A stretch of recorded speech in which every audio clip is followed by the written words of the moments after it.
바람은 이 코로나 확진자가 좀 줄어서 빨리 일상으로 돌아가서 다니고 싶은데 또 다닐 수 있고 만나고 싶은 사람들을 자유롭게 만나고 또한 불편함 없이 예배를 드리기를 원하는데 확진자 수가 계속 늘어나서 락다운이 기간이 계속 생각보다 연장이 되고 있습니다.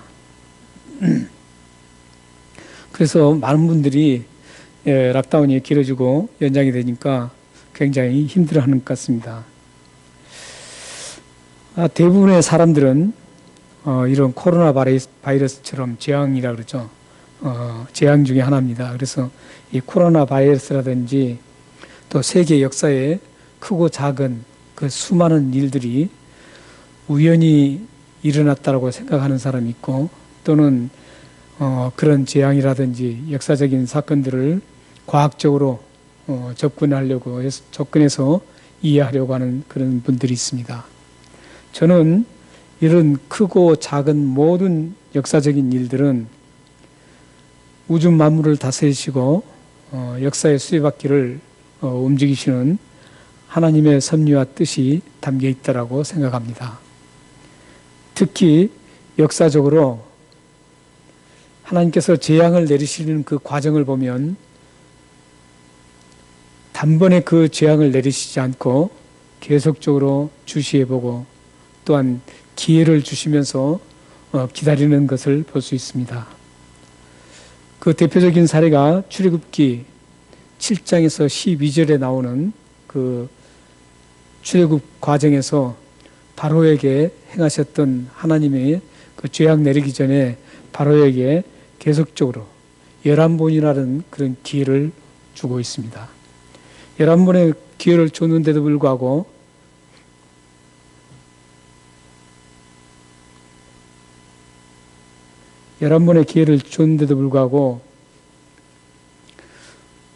이 바로가 계속적으로 그 기회를 거부합니다. 그러자 하나님께서는 그 거부하는 그 바로와 애굽을 향해서 10가지 재앙을 내립니다. 10가지 재앙을 내려서 그 애굽과 바로가 망하는 그런 일을 우리는 볼 수 있습니다. 하나님은 어떤 재앙을 내리시는 그 과정을 보면 단번에 그냥 어떤 사소한 감정으로 내리는 게 아니라 자세히 모든 것들을 다 자세히 지켜보시고 또한 기회를 충분히 주신 후에 하나님께서 원하시는 방향으로 돌아오면 재앙을 멈추시고 계속적으로 돌아오지 않고 keep going 할 때는 하나님께서 재앙을 내리시는 것을 볼 수 있습니다. 오늘 본문에 벨사살 왕이 하나님께서 주신 그런 수많은 기회가 있었습니다. 기회를 거부하고 이 벨사살 왕이 1000명의 귀인들과 왕후들과 빈궁들을 함께 데리고 할아버지가 자신의 그 할아버지였던 느부갓네살 왕이 예루살렘을 함락하면서 예루살렘 성전에서 뺏어왔던 금, 은 그릇을 가지고 그 잔을 가지고 자기들이 그 거룩한 하나님을 향해서 사용되어졌던 그 거룩한 그릇을 가지고 그들이 그 뺏어왔던 그 금과 은으로 만들었던 그릇들을 가지고 술을 마시면서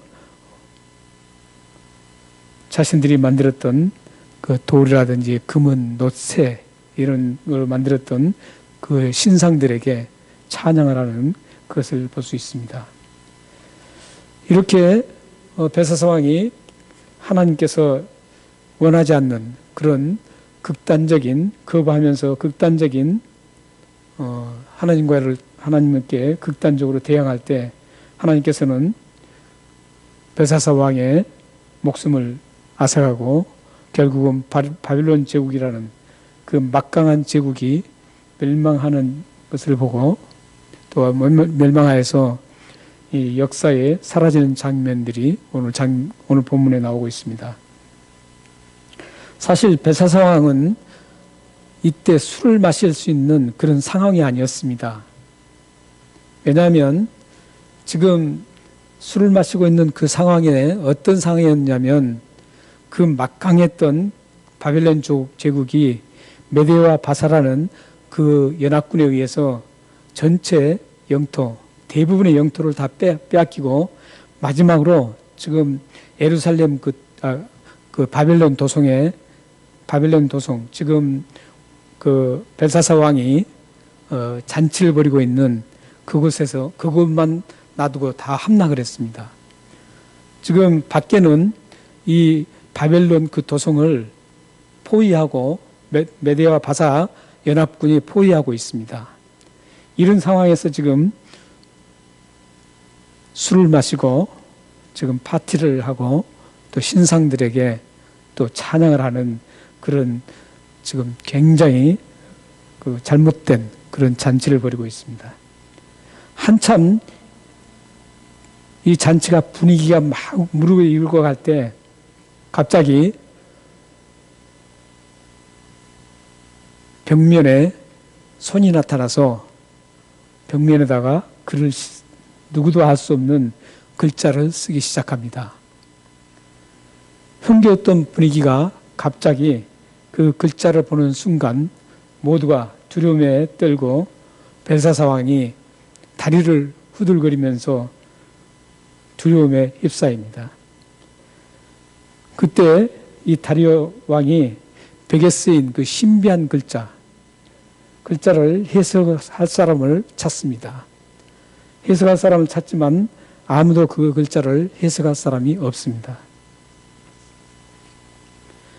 그 글자를 판독할 사람이 아무도 없는 상태에서 두려움에 떨고 있을 때 벨사사 왕의 어머니인 토크리스라는 그 어머니가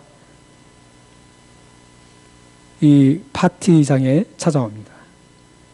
그래서 벨사사 왕에게 다니엘을 추천을 하고 있습니다. 벨사사 왕에게 이 글자를 해석할 수 있는 사람은 다니엘밖에 없을 거라고 하면서 다니엘을 추천합니다. 그래서 이제 다니엘이 이제 왕의 부름을 받고 추천을 받아 부름을 받고 이제 이 파티장에 옵니다. 그때 당시에 다니엘은 약 75세 정도 되었다고 합니다. 계산해 보면은 느부갓네살의 죽음과 이렇게 쭉 계산해 보면 약 75세 정도 되었습니다. 그래서 다니엘은 이제 모든 관직에서 물러나서 은퇴한 상태에서 평범한 삶을 살고 있었는데 이 토크리스의 추천으로 인해서 이 벨사사 왕을 만납니다.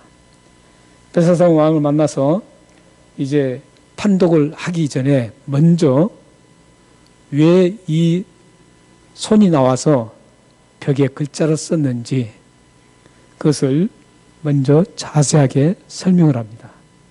그 설명한 부분이 22절에서 24절 말씀입니다.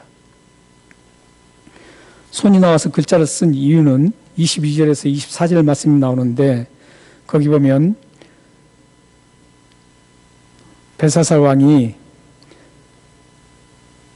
하나님의 모든 것들을 알고 있었는데도 불구하고 마음을 낮추지 아니하고 교만하여서 하늘의 하나님의 주제이신 그분이 사용하고 있었던 그 성전 그릇을 가지고 술을 마시고 또한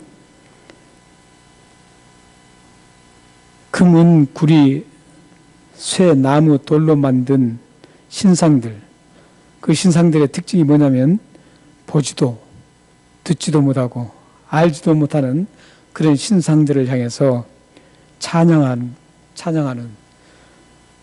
이것 때문에 하나님께서 지금 이 글자를 벽에 쓰셨다 이렇게 말씀하고 있습니다. 그리고 하나님께서는 어떤 분이신가를 23절에 지금 잘 저기 말씀을 하고 있는데, 왕의 호흡을 주장하시는 하나님, 또한 왕이 모든 길을 작정하시는 하나님이라고 말씀합니다.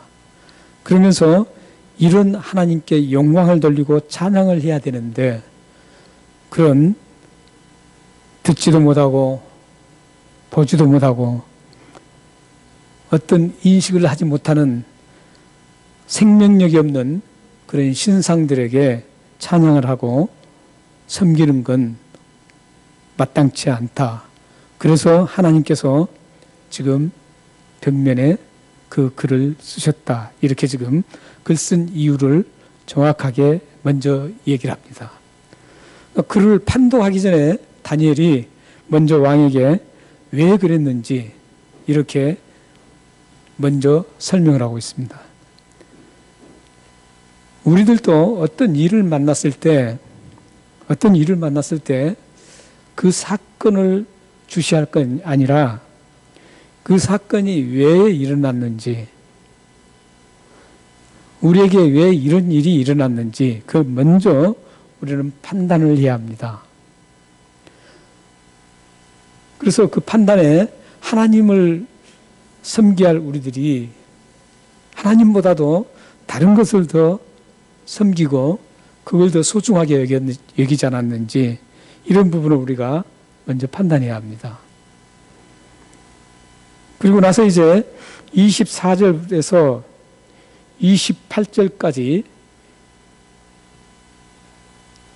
이 글자가 뭔지 판독을 합니다. 먼저 25절에 먼저 그 글자가 어떤 글자인지 판독을 하고 있습니다.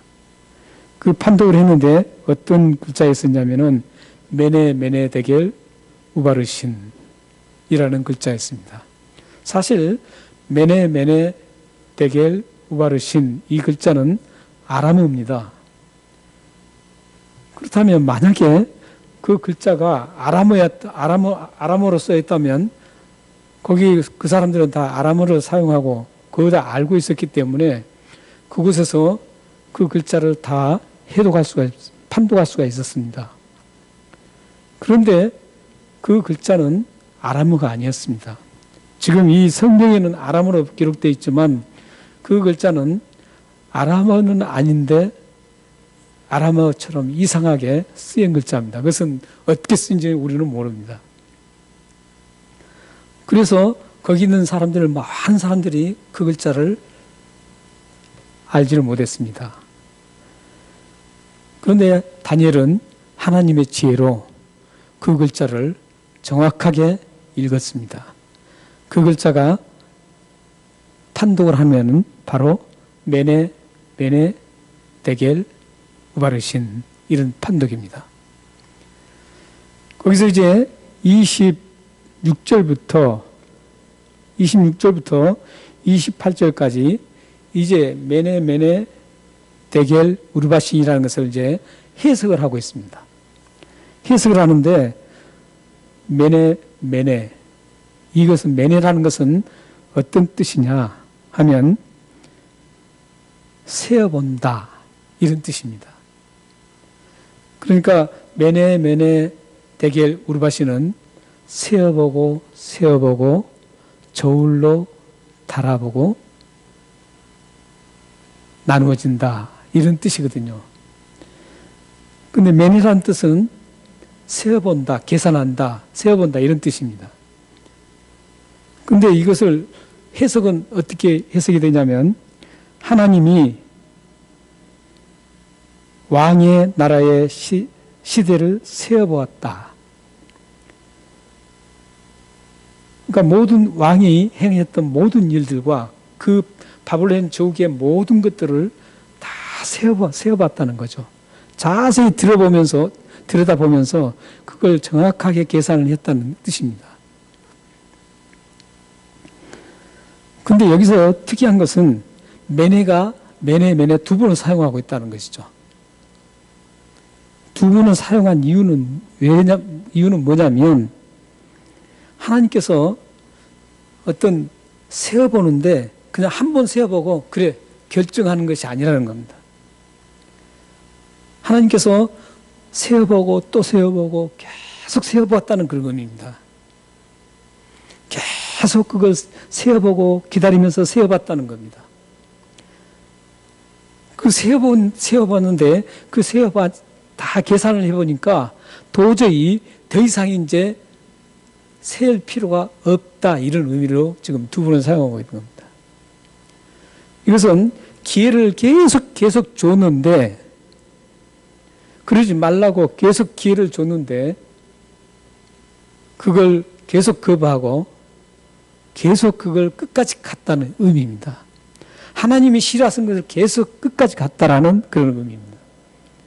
그래서 그렇게 끝까지 갔기 때문에 하나님께서 이제 더 이상 그대로 두지 않으시고 심판을 내리는 그런 심판을 내리게 됐다 그런 의미를 가지고 있습니다. 그리고 이제 대결이란 말이 나옵니다. 대결이라는 말씀이 나오는데 이 대결이란 뜻은 왕을 저울에 달아봤다 이런 의미입니다. 왕을 저울에 달아봤는데 부족함이 보였다라는 겁니다. 부족했다라는 겁니다. 하나님이 원하는 기준에 이건 두 가지 저울은 여기서 총칭이라고 합니다. 그런데 이것은 어떤 저울이냐면 여러분 아시는 거 두 개가 양쪽에 있는 겁니다. 그래서 이 원래 그 무게를 대는 그 저울에 추가 여기다 다 이제 대고 그다음에 이쪽에서는 이제 그 무게가 얼마 되는지 그 물질을 거기다 올려놓습니다. 그래서 이 추를 통해서 기울기가 통해서 이제 평가를 하게 됩니다. 그런데 하나님이 원하는 기준에 이 저울의 그 접시가 있고 이 기준의 접시의 반대편에는 하나님이 원하시는 기준에 맞는가 안 맞는지 안 맞는지 얘기 재어보는 겁니다. 그런데 이 벨사살 왕은 터무니없이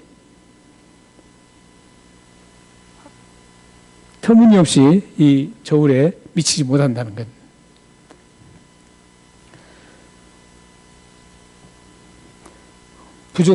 부족하게 보였다 하며 우리 번역이 되어 있는데 사실은 원어적인 것에는 터무니없이 부족했다 이런 의미입니다. 그러니까 벨사살 왕의 모든 것들을 다 재어보고 그 제국의 모든 것들을 다 재봤지만 터무니없이 부족하다는 겁니다. 그래서 하나님이 결국은 그 왕국을 쪼개서 사라지게 했다 이런 뜻입니다. 이제 베레스라는 해석에서 베레스가 나옵니다. 여기 보면 메네나 대결은 그대로 해석이 하는데 베레스는 갑자기 달라져 있죠. 원래 우바르신 이렇게 해야 되거든요. 근데 우는 뭐냐면은 그리고라는 뜻입니다. 그 바르신이 이제 쪼갠다, 나눈다 이런 뜻이거든요. 그러니까 바르신은 왕의 나라가 나뉘어서 이렇게 해야 되는데 베레스라는 단어를 사용하고 있습니다. 원래는 지금 바르신이라는 단어를 사용해야 되는데 바꿔서 지금 사용하고 있는데 그러다 보니까 이 단어는 다른 의미인가 이렇게 생각할 수 있는데 사실은 베레스와 바르신은 똑같은 단어입니다. 뭐가 틀리냐면 우바르신 바르신은 어떤 의미냐면 복수형입니다. 복수형이고 베레스는 단수형입니다. 쪼갠다는 단어가 복수 단어가 달리 나온 것이죠. 그러니까 쪼갠다 단어는 복수로는 바르신이고 단수로는 베레스입니다. 근데 다니엘은 지금 단수를 사용해서 여기서 지금 사용하고 있습니다. 쪼갠다는 단어를. 그래서 해석을 보면 왕의 나라가 하나 나뉘어서 메대 바사와 사람에게 준바되었다 함이라. 이것을 전체적으로 이제 해석을 해보면 이렇습니다. 그 글자, 벽면에 썼던 글자가 메네 데겔 우르바신 그랬는데 하나님께서 계속 주시하면서 세어보고 또 세어봐도 저울을 달아봐도 도저히 더 이상은 이제 더 여기 세어볼 수도 없고 더 다를 필요도 없이 하나님의 기준에 전혀 미치지 않았다는 것이죠. 그래서 하나님께서는 이 바벨론과 바사살 왕을 이 역사에 사라지고 메대와 바사 그 두 나라에 나라가 넘어간다라는 그런 의미를 지금 담고 있습니다. 우리는 여기서 이 저울을 단다는 그 대목에서 대결이라는 그 대결을 할 때 왕을 저울에 단다 이런 의미를 했는데 이 저울을 다는 것은 벨사살 왕만 또한 바벨론 제국만 저울에 다는 것이 아닙니다. 이 세상에 지금 현재 있는 모든 나라도 하나님께서 지금 저울로 달아보고 계십니다. 나라들만 저울로 다는 게 아니라 여러분의 가정과 여러분 자신도 하나님께서 지금 저울에 달아보고 있습니다. 잠언 24장 12절 말씀을 한번 함께 읽겠습니다. 띄우면 보이는가요? 모르겠네. 예. 예, 이게 보일 테니까 함께 한번 읽겠습니다. 자, 시작. 내가 말하기를 나는 그것을 알지 못하였노라 할지라도 마음을 저울질을 하시는 네가 어찌 통찰하지 못하겠으며 내 영혼을 지키시는 네가 어찌 알지 못하겠느냐. 그가 각 사람의 행위대로 보응하시리라. 저기 보면은 하나님께서 모든 것을 알지 못하겠느냐. 근데 그 알지 못하겠느냐 하면서 하나님께서 저울을 달기 때문에 안다라는 그런 의미입니다. 그리고 저울을 달아서 그것에 의해서 하나님께서 보응한다 이런 말씀입니다. 저기 보면 마음의 저울을 단다는 것이죠. 근데 하나님께서는 마음의 저울을 달 정도 되면 여러분의 말, 여러분의 행동, 여러분의 삶의 모든 부분을 저울로 못 다시겠어요? 하나님은 지금 마음의 저울까지도 여러분들을 지금 달아보고 있습니다.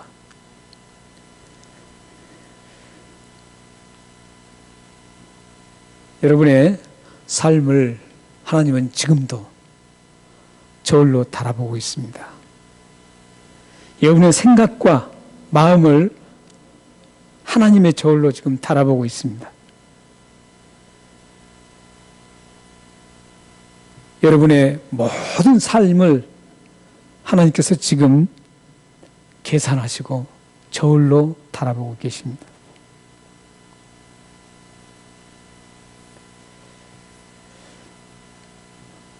이제 29절 31절 말씀을 보면 다니엘의 이 글자 판독과 해석을 들은 벨사살 왕이 다니엘에게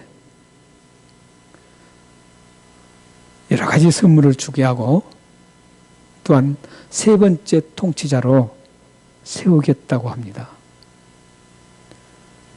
여기서 세 번째 통치자를 왜 세 번째 통치자로 세워지겠냐면 벨사살 왕은 느부갓네살의 손자입니다.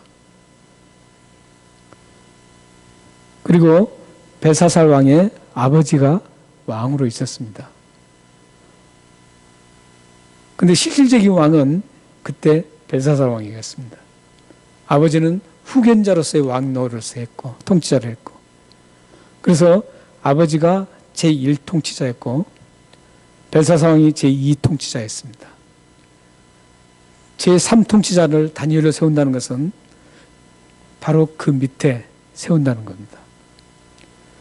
지금 다니엘은 75세라는 나이가 들어서 이제 모든 것을 은퇴하고 있었는데, 그래서 그동안에 할아버지 밑에서 모든 그 2인자로서 다 통치했던 그것들을 다 알고 있었습니다. 그렇지만 다니엘을 기용을 하지 않고 다니엘을 벨사살 왕이 죽은 후에 다니엘을 이제 완전히 배제시켰습니다.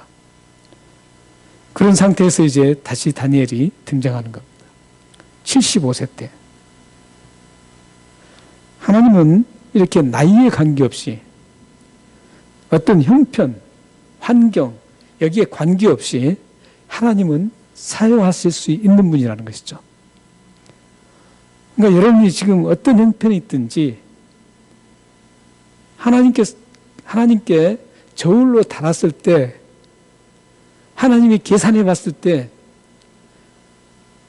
하나님이 사용할 만하다 그러면 하나님께서는 어떤 형편에 있든지, 몸이 많이 아파도 또한 나이가 많아도 하나님은 아름답게 위대하게 사용할 수 있다는 겁니다. 여러분의 자녀가 만약에 지금 뭘 잘 못한다, 흔히들 이제 공부를 못한다, 이래도 걱정할 거 없습니다. 하나님과 관계만 잘 그 아이가 맺게 만들어서 하나님의 저울에 딱 달았을 때, 하나님의 저울을 달았을 때, 아, 이 아이는 정말 부족함이 없구나. 계산해 봤을 때, 아, 이 아이는 정말로 내가 사용할 만하구나.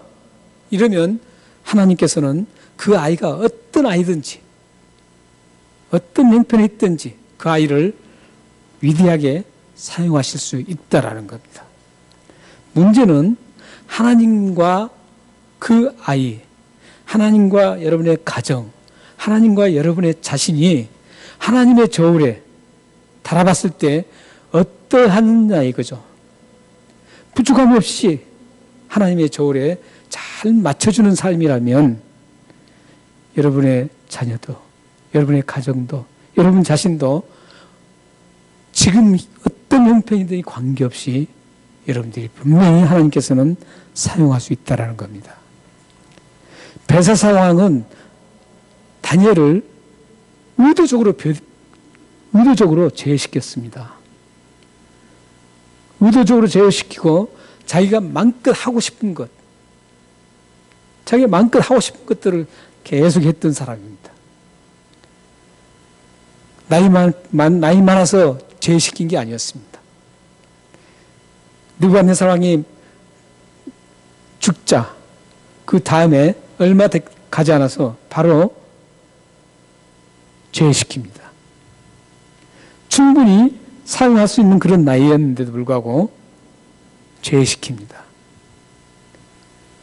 그러나 하나님께서는 저울에 달았을 때 벨사살 왕은 턱없이 도저히 저울에 미치지 못하지만 다니엘은 저울에 달았을 때 넉넉하기 때문에 사용하시고 벨사살 왕은 미치지 못했기 때문에 제거시키는 겁니다.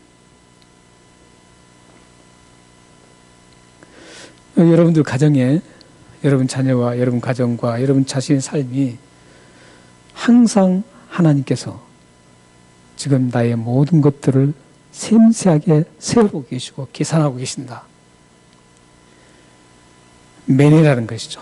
매뇌.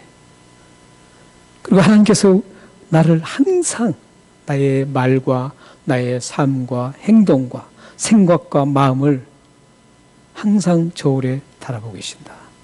대결. 그 결과에 따라서 우르바신이 되느냐, 나누어지느냐, 쪼개지느냐, 아니면 그대로 보존하느냐 결정이 됩니다. 하나님 앞에 위대하게 사용되느냐가 결정됩니다. 벨사살 왕은 다니엘에게 선물을 주겠다 하고 제3의 통치자로 세우겠다고 한 후에 그 약속한 후에 하룻밤도 지나지 않고 그날 밤 메데파사의 연합군에 의해서 연합군의 지휘자였던 고브리아스라는 그 장군에 의해서 살해당합니다. 역사가 헤로투스와 또한 포세노프는 지금 오늘 본문에 30절과 31절에 나오는 그 본문에 그 벨사살 왕이 죽었던 그 과정을 아주 상세하게 기록해 주고 있습니다. 그러니까 이게 오늘 본 말씀이 그냥 소설로 기록해 놓은 게 아니에요. 실질적으로 역사적으로 일어났던 사건을 지금 기록한 겁니다. 그 벨사살 왕이 어떻게 죽었고 사실 그 다른 데는 다 그 바벨론 제국의 지방들을 그 영토를 다 장악을 했습니다. 메데파사가. 그런데 이 바벨론 성이 얼마나 견고한 성이었는지 함락을 못 시키고 에워싸우고만 있었습니다. 그런데 이 바벨론 성은 물도 그 풍성합니다. 왜냐하면 나일강 물이 그 성 밑으로 흐르고 있었기 때문에 물도 부족함이 없고 양식도 부족함이 없고 성은 엄청나게 두꺼운 견고하게 쌓였기 때문에 정복을 못하고 있었습니다. 포위만 하고 있었어요. 몇 번 시도하고 했지만 정복을 못했습니다. 그만큼 든든했기 때문에 벨사살 왕은 너희들은 이 성을 정복 못할 거라고 생각하고 1000명이나 되는 그런 그 고위 관직들을 다 모아다가 파티를 했던 겁니다. 그런데 이 고브리아스라는 그러니까 헤로투스라든지 이 두 사람이 이 멸망 과정을 어떻게 멸망시켰는지를 자세히 기록했는데 어떻게 멸망시켰냐면 연합군에 그러니까 메데파사 연합군에 이 고브리아스라는 이 사람은 원래 어디 출신이냐면 바벨론 출신이었습니다. 바벨론에서도 아직 고위직에 있었습니다. 고위직에 있었는데 이 고브리아스의 아들과 이 벨사살 왕이 어렸을 때 약 청년 정도 됐을 때 청년 시절에 둘이 같이 사냥을 나갔다고 합니다. 사냥을 나갔는데 이 고브리아스 아들이 훨씬 더 사냥을 잘했어요. 그래서 모든 사람들에게 박수를 받고 위대하게 추앙이 됐습니다. 그걸 벨사살 왕이 도저히 보지를 못하고 그 고브리아스 이 아들을 죽여버립니다. 그러자 이 고브리아스가 거기에서 바벨론 그 고위기지에서 몰래 탈출해서 바사의 고레스에게 가서 거기서 이렇게 관직을 맡습니다. 그러다가 이제 이 메데파사의 군대의 총지휘자가 된 겁니다. 그래서 이제 이 바벨론을 전부 다 잘하니까 다 정복을 합니다. 근데 바벨론 성만큼은 지금 정복을 못하고 있는데 이 고브라스가 전략을 세웠는데 유브라데스 강 줄기가 그 바벨론 성 밑으로 흐르는데 그 물줄기를 다른 데로 돌립니다. 다른 데로 돌려버려요. 그러니까 물이 이제 다른 데로 가니까 그 흐르던 물줄기를 따라서 얕아졌죠. 그러니까 이 고브라스가 병사들을 데리고 그 물줄기를 틈타고 들어가서 파티하고 있는 벨사사왕을 잡아가지고 살해를 합니다.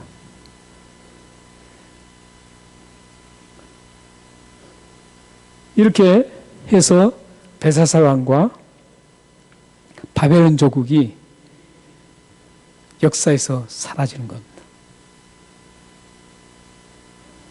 우리는 이 오늘 본문 속에서 이 바벨론이 제국, 벨사살 왕이 마지막 최후가 왜 어떻게 해서 이루어졌는지 그걸 보면서 우리들도 잘 생각을 해야 합니다. 하나님께서는 이 바벨론 제국과 벨사살 왕에게 수없는 계속 계산해보고 또 계산해보고 또 저울로 달아보면서 계속 돌아오기를 기다렸습니다. 하지만 그 기회를 줬는데도 불구하고 이 벨사살 왕은 오히려 하나님을 대적하고 그 대적의 클라이막스가 바로 오늘 이 잔치였습니다. 하나님이 사용했던 그 그릇을 우상숭배에게 술을 따라주고 또 자기들이 그것을 마음껏 술을 따라서 마시고 하나님은 찬양하지 않고 이 보지도 듣지도 못하는 그 우상 신상에게 찬양하면서 하나님을 대적하는 그 행위가 기회를 줬지만 이렇게 벨사살은 끝까지 갔습니다. 그러자 하나님께서는 그를 살해당하고 또한 바벨론 조국이 사라지게 된 이유였습니다. 이런 기회는 이 바벨론 제국과 벨사살에만 준 게 아닙니다. 이런 기회는 우리에게도 동일하게 주시고 있습니다. 하나님은 지금도 우리에게 우리의 잘못된 부분을 계속 계산하고 세어보고 계십니다. 우리 잘못된 것들을 계속 하나님께서 저울로 달아보고 계십니다. 그러면서도 계속 기다리고 계시는 거예요. 기회를 주는 겁니다. 이런 기회가 주어졌을 때 우리는 빨리 돌이켜야 됩니다. 우리 요한계시록 2장 21절 말씀을 읽으시면 이 말씀과 잘 매치됩니다. 한번 읽어보겠습니다. 자, 시작. 또 내가 그에게 회개할 기회를 주었으되 자기의 음행을 회개하고자 하지 아니하는도다. 여기에 음행은 우상 숭배하는 것을 음행으로 보고 있습니다. 그러나 모든 것들을 다 포함할 수 있죠. 이것은 두아디라 교회에 하나님께서 계시록에 나온 7교회 중에 두아디라 교회에 대해 지금 말씀한 말씀입니다. 두아디라 교회가 칭찬을 받을 만한 것도 있었는데 두아디라 교회가 실수하고 잘못된 것을 지금 책망하고 있는 겁니다. 거기서 보면 하나님께서 회개할 기회를 줬다라는 겁니다. 그런데도 회개하지 않는다. 하나님께서는 지금 우리의 모든 삶과 말과 행동과 생각과 마음, 또 우리 이웃과의 관계 속에서, 우리 지체들과 관계 속에서 함께 가지는 그 감정들, 그런 관계 속에서 일어나는 모든 것들, 이웃들과의 관계 속에서 일어나는 모든 말과 행동, 생각, 마음, 이런 모든 것들을 하나님께서는 자세히 지금 저울로 달아보고 있습니다. 그런데도 불구하고 여러분들을 지금까지 하나님께서 징계를 하지 않으신 이유는 뭔지 아세요? 그게 지금 바로 기회입니다. 기회를 주는 겁니다. 이 기회를 주어졌을 때 그런 잘못된 말, 잘못된 감정, 잘못된 마음을 돌이켜야 되는 겁니다. 회개해야 돼요. 회개하고 돌아서야 되는 겁니다.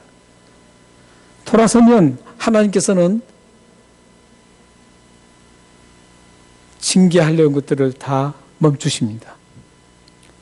그렇지만 그것을 계속적으로 고집하고 킵고잉을 하면 벨사살 왕처럼 징계를 받게 되는 겁니다. 사랑하는 성도 여러분들이, 하나님께서 여러분들에게, 우리 모두는 하나님께서 자세히 지금 우리 삶을, 우리 말을, 우리 행동을, 우리 마음을, 우리 생각을 다 지금 지어보고 계십니다. 세어보고 싶습니다. 그리고 저울에 달아보고 계십니다. 우리는 그 저울에 달았을 때 잘못된 것들, 세워왔을 때 잘못된 이런 모든 것들을 다 가지고 있습니다. 이 회개라는 게 얼마나 그래서 중요한지 모릅니다. 사랑하는 여러분들이, 하나님이 지금 다 세어보고 저울에 달아보고 이런 모든 것들을, 잘못된 모든 것들이 있는데 그걸 하나님이 기회 주셨을 때 빨리 그걸 돌이키고 제거하셔서 하나님께 아름답게 쓰임받는 여러분의 삶과 가정이 되기를 주님으로 축원합니다. 기도하시겠습니다.